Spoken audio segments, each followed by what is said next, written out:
La Segunda Guerra Mundial en color.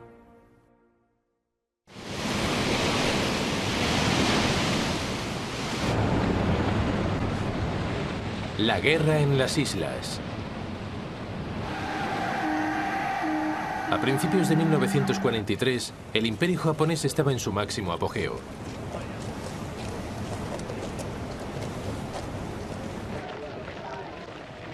El país había ocupado Malasia, Birmania, Filipinas y las Indias Orientales Neerlandesas, la actual Indonesia.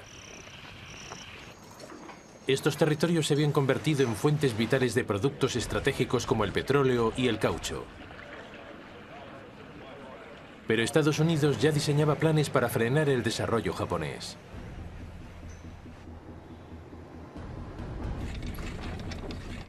Su objetivo era cortar las líneas de suministro del país, conquistando los territorios ocupados.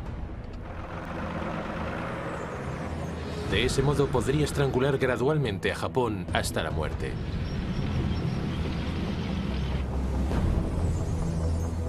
Pero para triunfar en las vastas extensiones del Pacífico, Estados Unidos necesitaba desarrollar nuevas formas de guerra móvil. Se basarían en desembarcos anfibios apoyados por aviones lanzados desde portaaviones.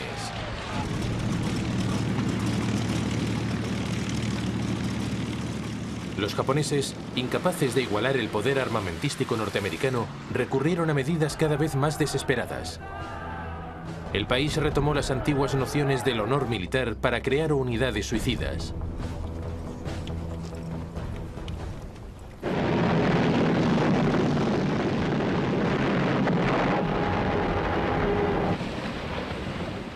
El resultado sería una pérdida terrible de vidas.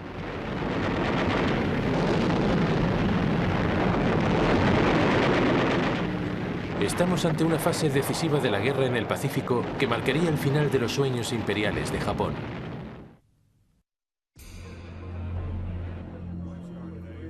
Pero para eso todavía faltaba mucho.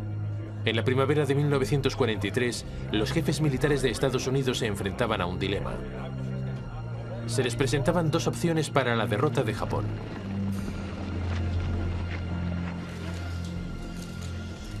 El extravagante general del ejército, Douglas MacArthur, comandante de las fuerzas estadounidenses y australianas en el sudeste del Pacífico, abogaba por una táctica con base en tierra firme.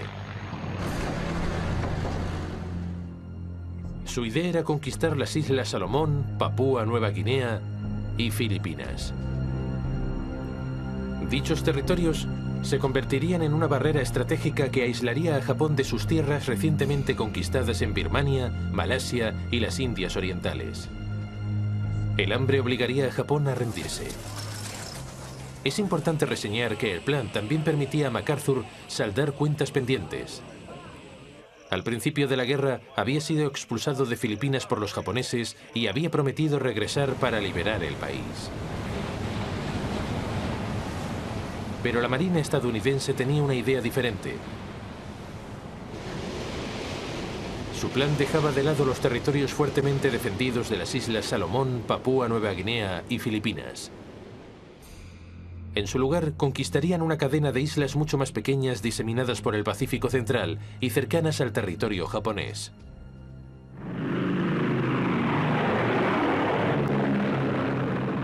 En lugar de una barrera, Estados Unidos contaría con una serie de bases estratégicas desde las que atacar las líneas de suministro japonesas.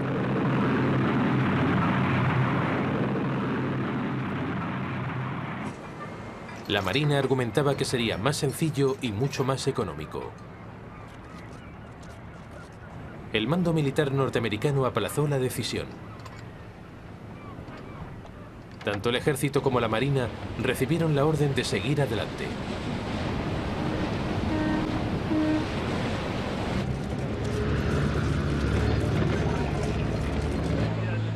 En junio de 1943 se inició el plan de MacArthur. Se llamaba la Operación Cartwheel. El primer objetivo era la base militar japonesa en Rabaul, Nueva Bretaña, en las Islas Salomón. Fue un ataque con dos frentes.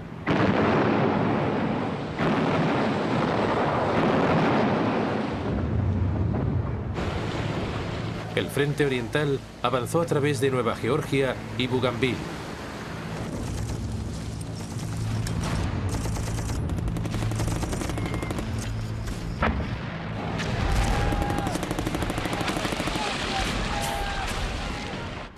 El frente occidental lo hizo a través de Papúa Nueva Guinea. Pero la selva, virtualmente impenetrable, y el insalubre clima demoraron su avance.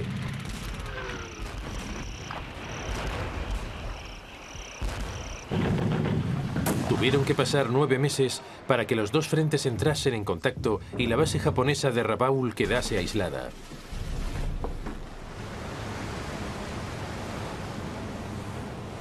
Mientras el ejército estadounidense se hacía con el control de las Islas Salomón, la Marina reunía una poderosa flota.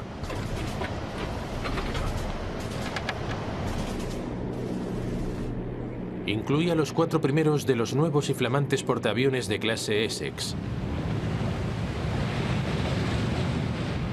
Su tamaño y velocidad era superior a todo lo conocido hasta entonces.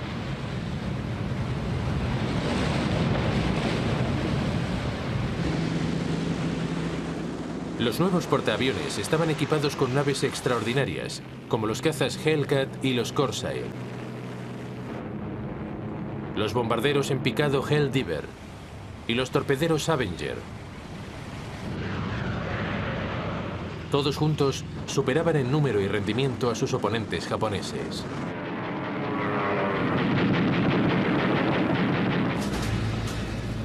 Los primeros objetivos de la Marina fueron las guarniciones japonesas en los atolones de coral de Tarawa y Makin en las Islas Gilbert. Se encontraban cerca de algunas de las líneas de suministro más importantes a través del Pacífico.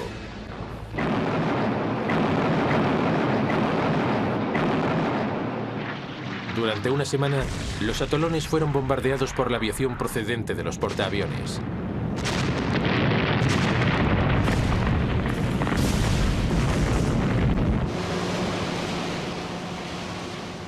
El 20 de noviembre de 1943 se produjo un desembarco anfibio.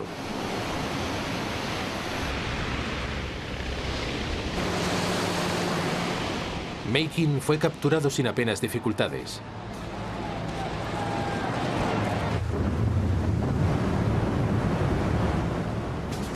Pero en Tarawa, la historia fue diferente. El reconocimiento había pasado por alto que las aguas eran poco profundas para las embarcaciones.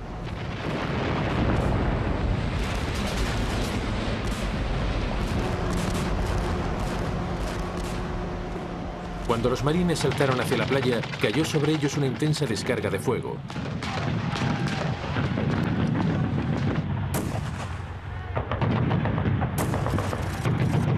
La isla estaba plagada de nidos de ametralladoras fortificados.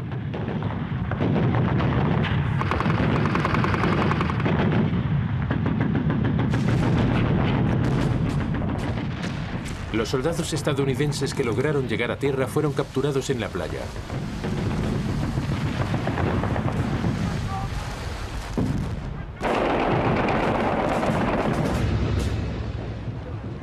Al final del día, más de 1.500 de los 5.000 marines que habían desembarcado estaban muertos o gravemente heridos.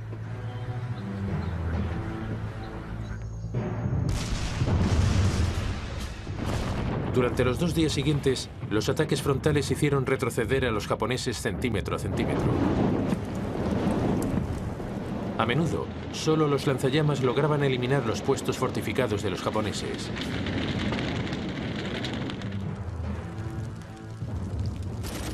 Hicieron falta 3 días para acabar con las últimas bolsas de resistencia japonesa.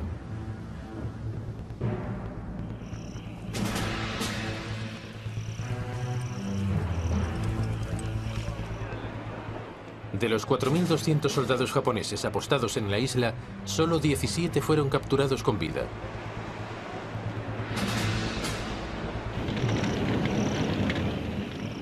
Tarawa fue un terrible adelanto de lo que estaba por venir.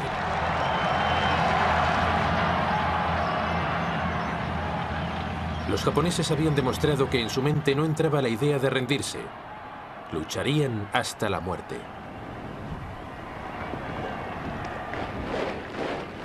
Era un presagio desalentador.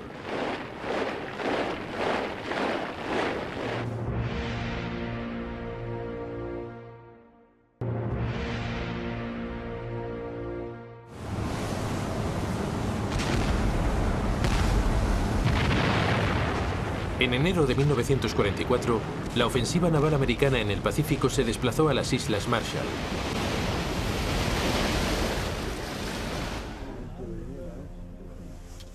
El almirante Chester Nimitz, comandante naval estadounidense en el Pacífico Central, deseaba evitar un nuevo baño de sangre.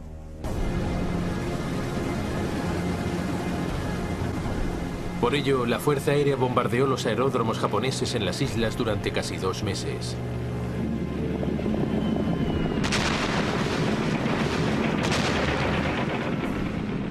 Finalmente, el 1 de febrero de 1944, Nimitz envió a las fuerzas de asalto.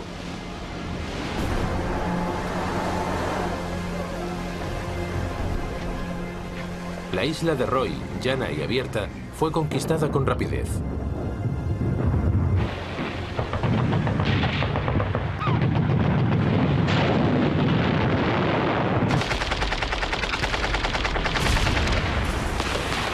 Pero las islas de Kwajalein y Namur estaban llenas de bosques y los japoneses se defendieron de forma contumaz.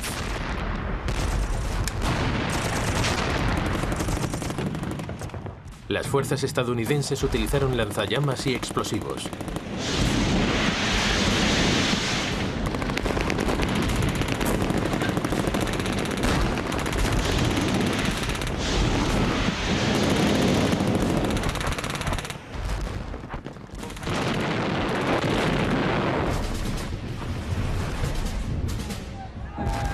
Los japoneses respondieron lanzando cargas banzai suicidas.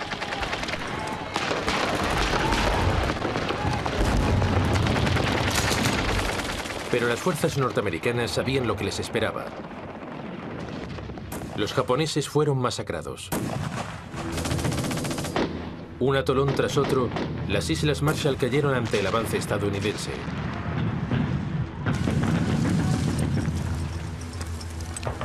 Después de Kwajalein, llegó Eniwetok. La isla de Truk quedó al margen, a pesar de que una pequeña guarnición japonesa permaneció intacta hasta el final de la guerra.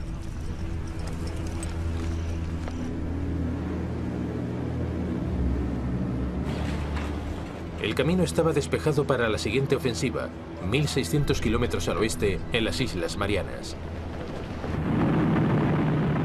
Si Estados Unidos lograba conquistarlas, el territorio japonés quedaría al alcance de sus bombarderos pesados.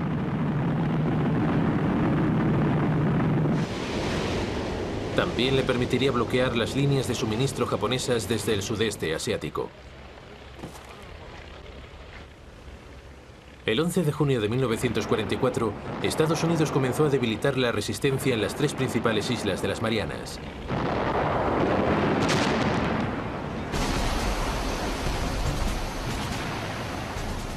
Cuatro días más tarde, los marines irrumpieron en las playas de la isla septentrional de Saipán.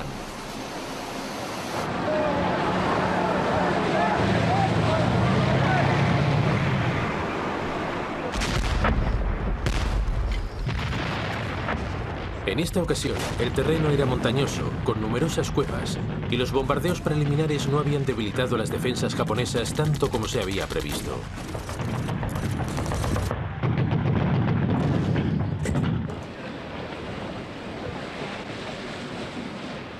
Sin embargo, al final del día, los norteamericanos habían logrado asegurar su cabeza de puente.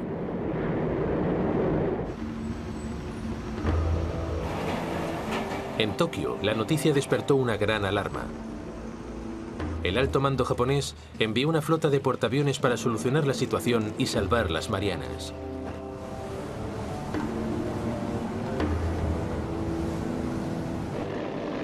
Pero el destacamento fue detectado por los submarinos estadounidenses. Los americanos enviaron su principal fuerza de portaaviones para interceptar a los japoneses.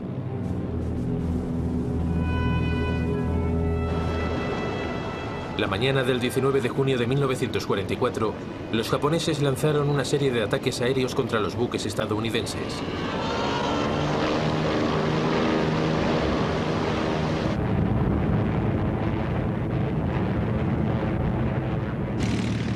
pero los radares estadounidenses los vieron venir.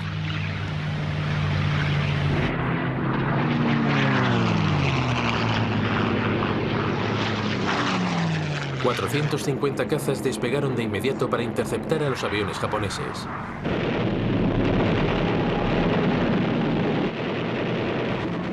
El combate se convirtió en la mayor batalla de portaaviones de la historia.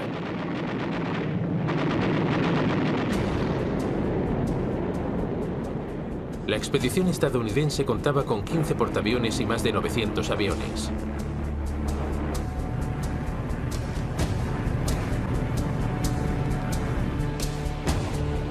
Frente a ellos, los japoneses tenían 9 portaaviones y casi 500 aviones. Pero Japón había perdido a la mayor parte de su tripulación aérea más experimentada durante las campañas de las Islas Salomón y Marshall. La bisoñez de sus pilotos contrastaba con los estadounidenses, curtidos en 1000 batallas. Los japoneses eran, por lo tanto, inferiores en armamento y en experiencia.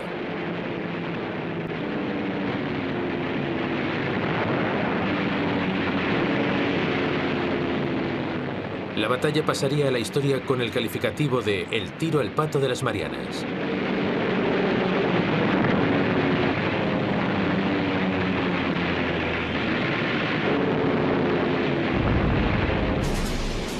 Tras media hora de batalla, un torpedo de un submarino estadounidense alcanzó al portaaviones japonés más moderno y de mayor tamaño, el Taiho, desde el que todavía estaban despegando aviones.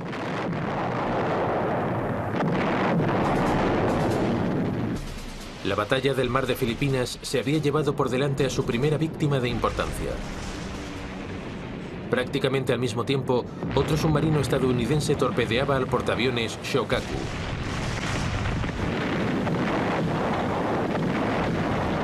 Quedó completamente destrozado. Sin embargo, el comandante japonés decidió continuar con la operación, confiando en evitar más desembarcos estadounidenses en las Marianas.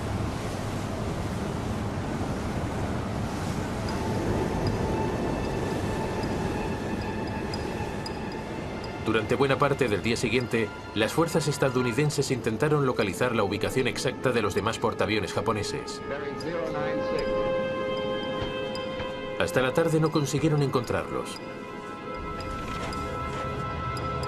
Era demasiado tarde para lanzar un ataque, y los aviones tendrían que volar al límite de su alcance. Pero el comandante del destacamento estadounidense, el almirante Mark Mitchell, decidió jugársela y atacar.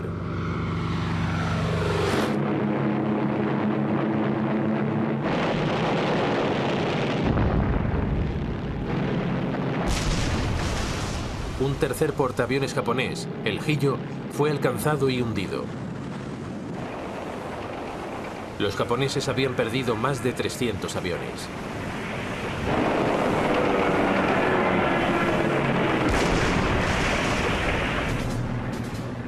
Pero a su regreso, los aviones estadounidenses, ya escasos de combustible, se encontraron con un problema. Entre la oscuridad que les rodeaba, no podían encontrar a sus propios portaaviones. Muchos se quedaron sin combustible y tuvieron que realizar un amerizaje forzoso. Mitchell, en un acto de extraordinaria valentía, ordenó que los portaaviones encendiesen sus luces para guiar a los aviones que regresaban. Por fortuna para los norteamericanos, no había submarinos japoneses en las proximidades. Sin embargo, los estadounidenses perdieron más de 80 aviones. Pero las pérdidas japonesas habían sido mucho mayores. 3 portaaviones y la mayor parte de la aviación necesaria para equipar a la flota restante habían desaparecido. Desde aquel momento, la Marina de los Estados Unidos dominaría el Pacífico, pudiendo atacar cuando y dónde se le antojaba.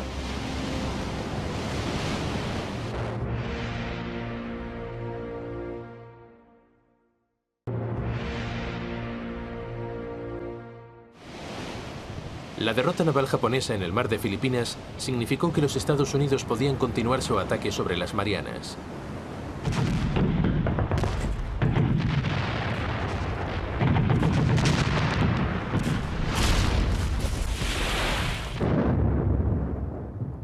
Las fuerzas japonesas en Saipán resistieron durante 3 semanas antes de caer derrotadas el 9 de julio de 1944.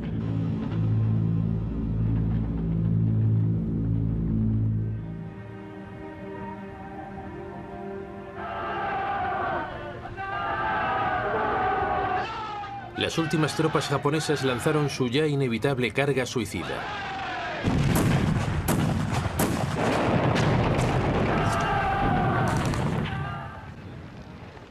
Prácticamente todos los 32.000 soldados de la guarnición murieron. También murieron más de 3.000 soldados norteamericanos.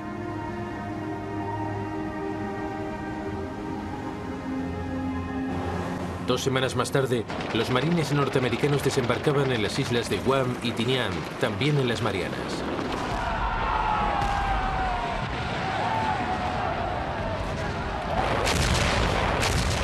Una vez más, se enfrentaron a los contraataques suicidas japoneses,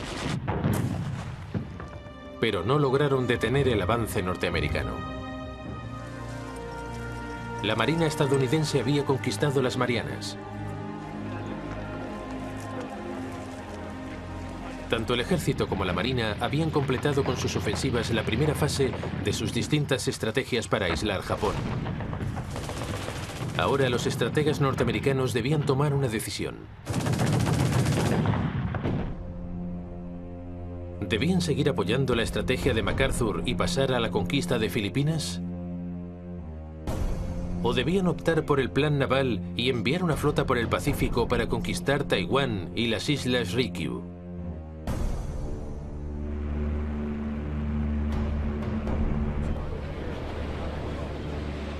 La opción naval aislaría a Japón sin necesidad de la larga y sangrienta operación necesaria para conquistar Filipinas.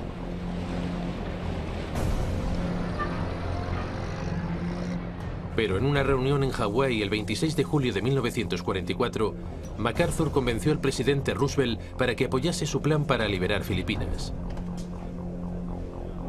La Marina recibió la orden de apoyarle antes de continuar con su estrategia de isla en isla.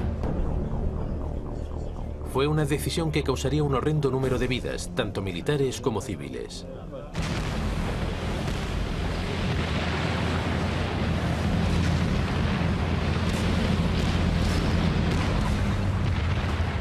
Al mes siguiente, las fuerzas estadounidenses llegaron a la isla filipina de Leyte.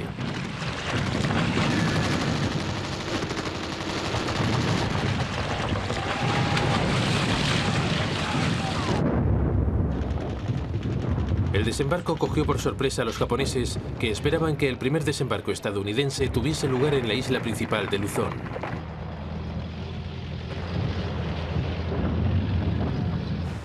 Al cabo de unas horas, MacArthur caminaba por la costa rodeado por los fotógrafos de la prensa. Posteriormente, emitió un mensaje dirigido al pueblo filipino. I see that the old flagstaff still stands. Have your troops hoist the colors to its peak, and let no enemy ever haul them down.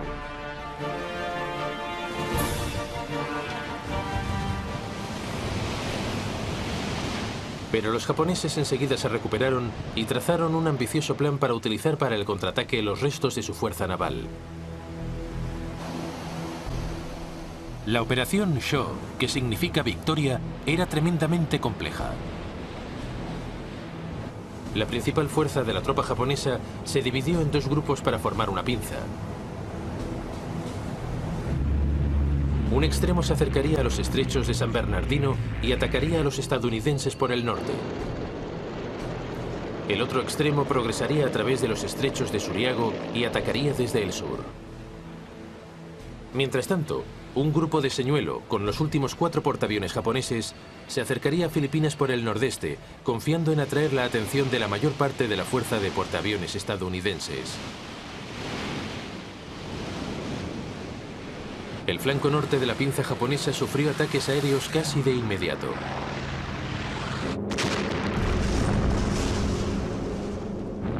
Tras casi 2 días de bombardeos, el superacorazado japonés Musashi fue hundido. El flanco norte parecía retirarse.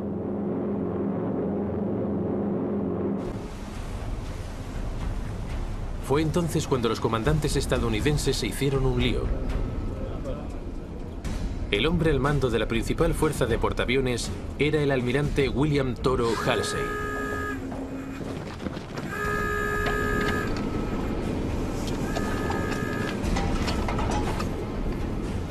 Halsey recibió la noticia de que los portaaviones japoneses se acercaban por el nordeste.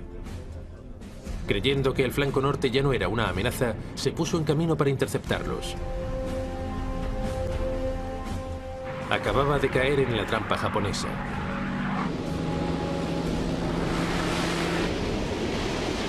La fuerza que protegía el desembarco norteamericano quedó gravemente debilitada.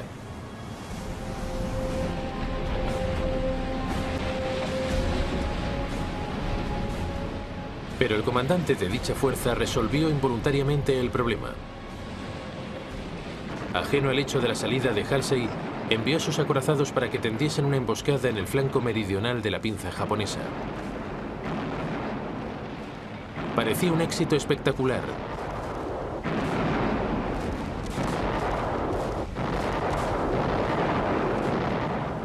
Pero entonces llegó el desastre.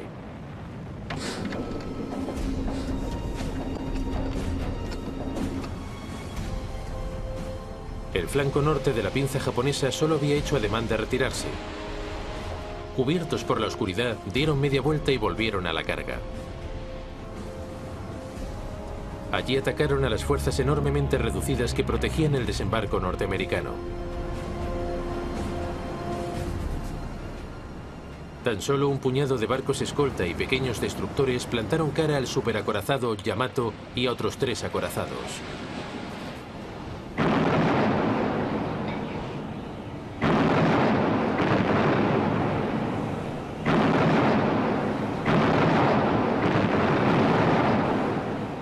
En esta ocasión, eran los norteamericanos quienes debían defenderse a la desesperada.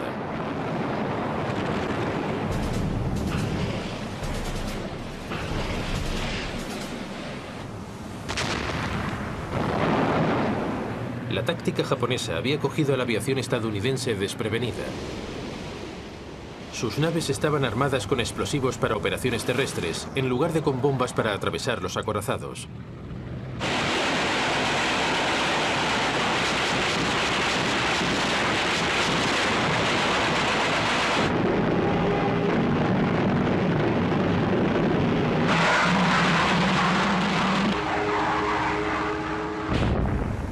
Y entonces, cuando parecía que los japoneses iban a conseguirlo, dieron la vuelta de repente. Su comandante temía la posibilidad de estar cayendo en una trampa.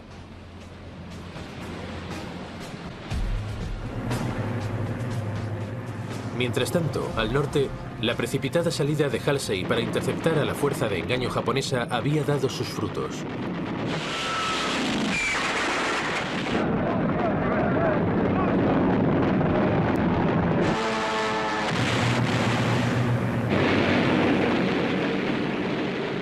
El 25 de octubre de 1944, los 4 portaaviones japoneses habían sido hundidos.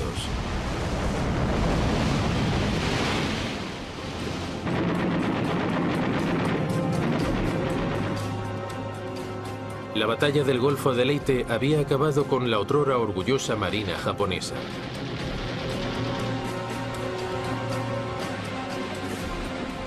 Ya no les quedaba ninguna esperanza de contener el avance norteamericano. Para Japón, era el momento de tomar medidas desesperadas. El escenario estaba listo para el terrible clímax del plan de MacArthur.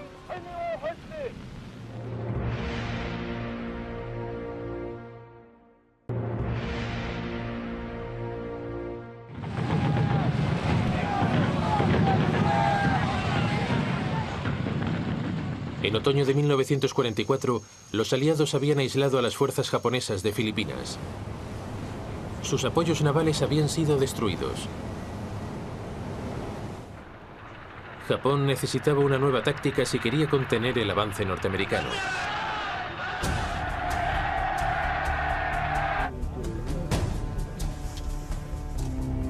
El comandante japonés en las islas pidió voluntarios para que se uniesen a sus unidades especiales.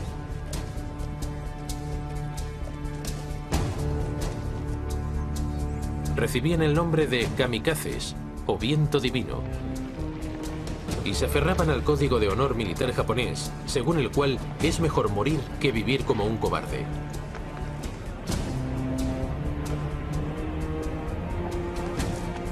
Eran unidades suicidas.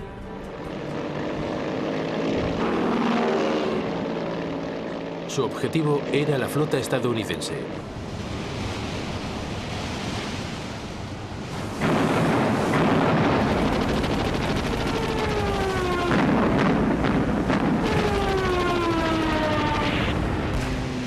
El portaaviones escolta Saint Lo fue hundido y otros 2 sufrieron graves daños.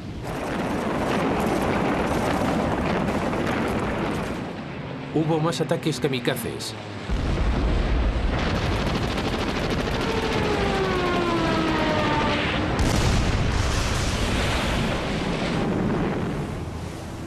Pero MacArthur se mantuvo impávido y pasó a la conquista de la principal isla filipina de Luzón.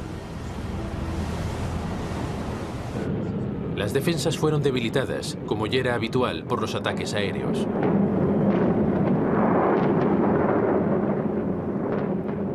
Las tropas estadounidenses llegaron a la orilla prácticamente sin oposición.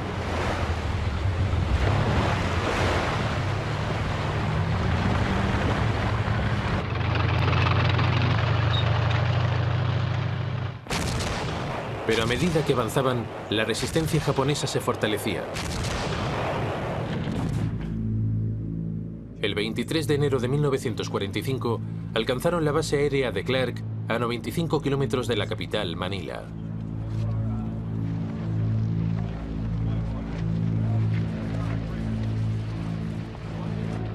Una semana más tarde se acercaban a la capital.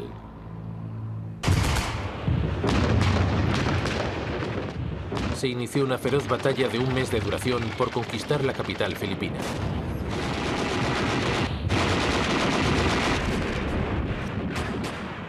Las tropas estadounidenses se abrieron paso a través de la ciudad.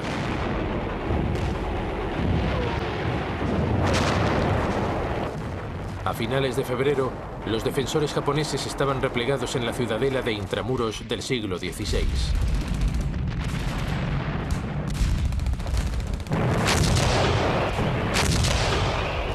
Haría falta otra semana de cruentos combates para desalojarlos.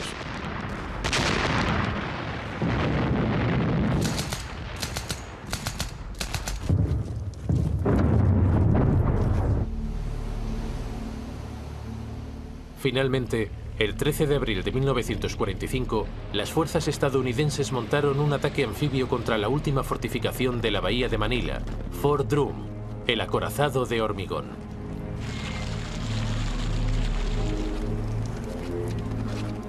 Taparon los conductos de ventilación con queroseno, fósforo blanco y explosivos.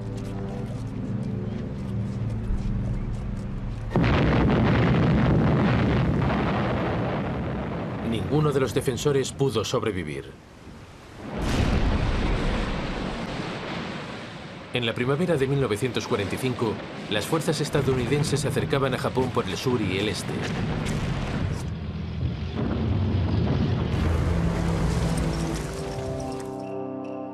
Pero al oeste, en China, Birmania e India, había estallado una campaña diferente.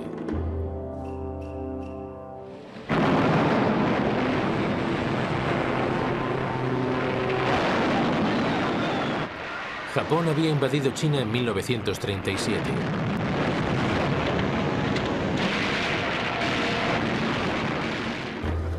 Estados Unidos había considerado al líder chino, Chiang Kai-shek, como un aliado de Occidente y le había enviado ayuda.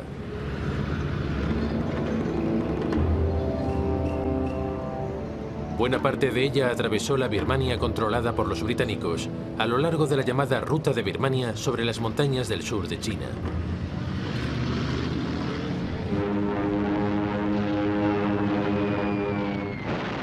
Hasta que, en 1942, Japón invadió Birmania y expulsó a los británicos.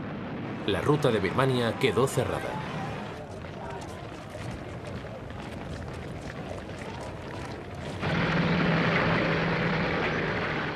6 meses más tarde, Gran Bretaña lanzó el primero de una serie de ataques para volver a conquistar Birmania y reabrir la ruta.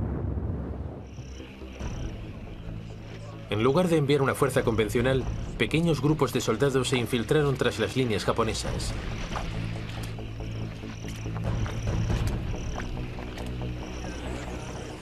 Eran conocidos como Chindits y eran la creación de un oficial poco convencional llamado Orde Wingate.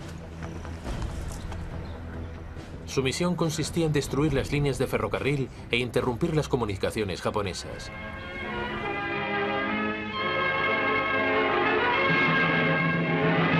Chindits, that's the name for the guardian statues which stand at the steps of Burmese pagodas. A name from legend that's become flesh and blood, living guardians of Burma's liberty.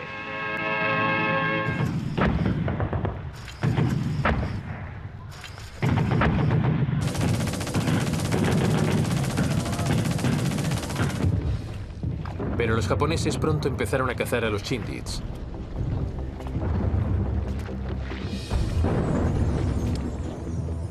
A mediados de abril, más de un tercio habían sido asesinados.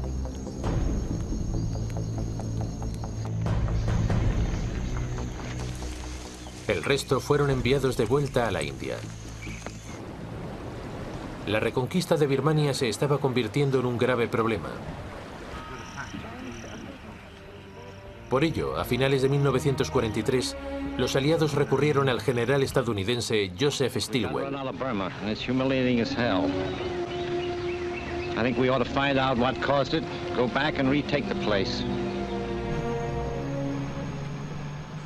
Stilwell se había pasado años ayudando a poner a punto las fuerzas de la vecina China. Los aliados decidieron que era el momento de ponerlas a prueba.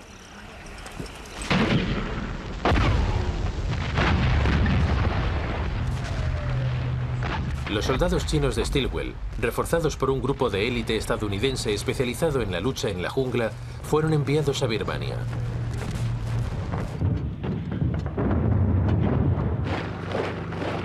En octubre de 1943, cruzaron la frontera y penetraron en la región este del país.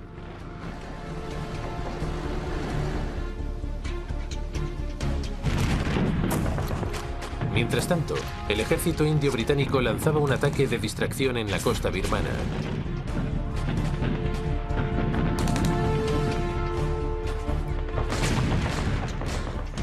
Por último, los Chindits se desplazaron al norte de Birmania, camuflados entre las líneas enemigas para cortar las líneas de suministro japonesas. Los japoneses cayeron en la táctica de engaño y enviaron fuerzas para contraatacar a lo largo de la costa. 2 divisiones de soldados del ejército indio británico recibieron una feroz descarga de fuego.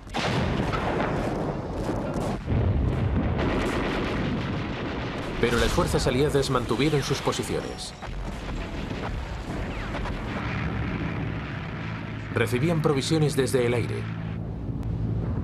Al fin pudieron responder a los ataques y en apenas 2 semanas los japoneses se retiraron.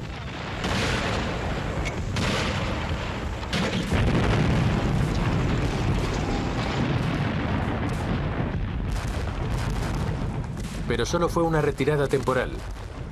Los japoneses lanzaron una contraofensiva por su cuenta.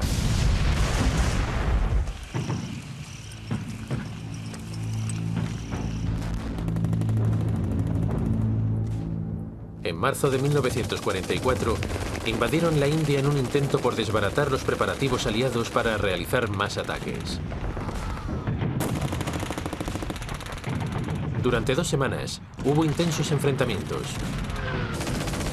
Los japoneses asediaron las ciudades de Kohima e Imphal.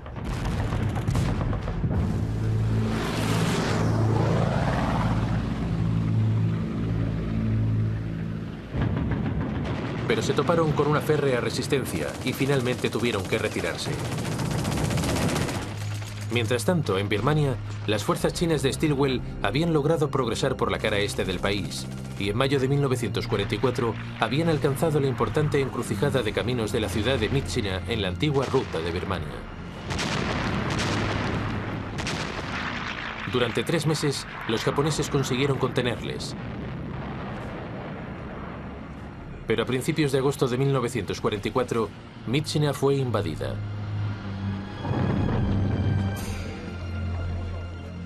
El camino quedaba despejado para que los hombres de Stilwell siguiesen progresando por la cara este del país.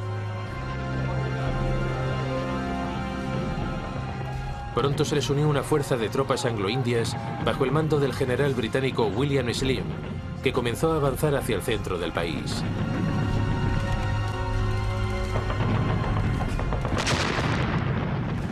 A principios de marzo de 1945, las fuerzas de Slim tomaron el importante centro de comunicaciones de Meiktila. Poco después, conquistaban Mandalay.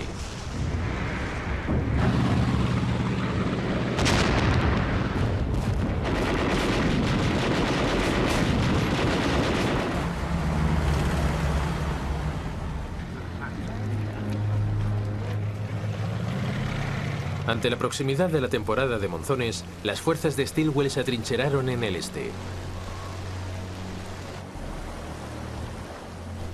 Pero las fuerzas de Slim siguieron progresando hacia la capital birmana de Rangún. Las lluvias demoraron su avance. Pero a principios de mayo de 1945, las tropas aliadas estaban a 30 kilómetros al norte de Rangún.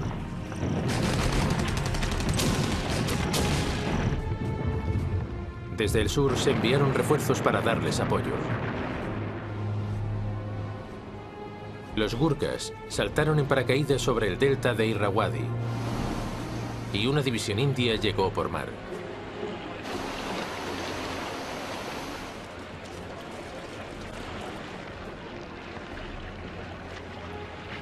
El 3 de mayo de 1945, las fuerzas aliadas entraron al fin en Rangún. Pero la ciudad estaba vacía. Los japoneses habían huido para evitar el riesgo de quedar aislados.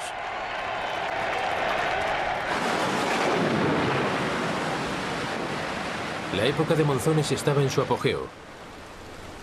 Pero la campaña para expulsar a los japoneses de la costa de Birmania había concluido con éxito. La siguiente parada en la guerra del sudeste asiático sería Malasia. Pese al éxito, las pérdidas aliadas en la guerra contra Japón habían sido terribles. Los americanos estaban desesperados por encontrar una forma de poner fin a la guerra sin necesidad de invadir el territorio de Japón.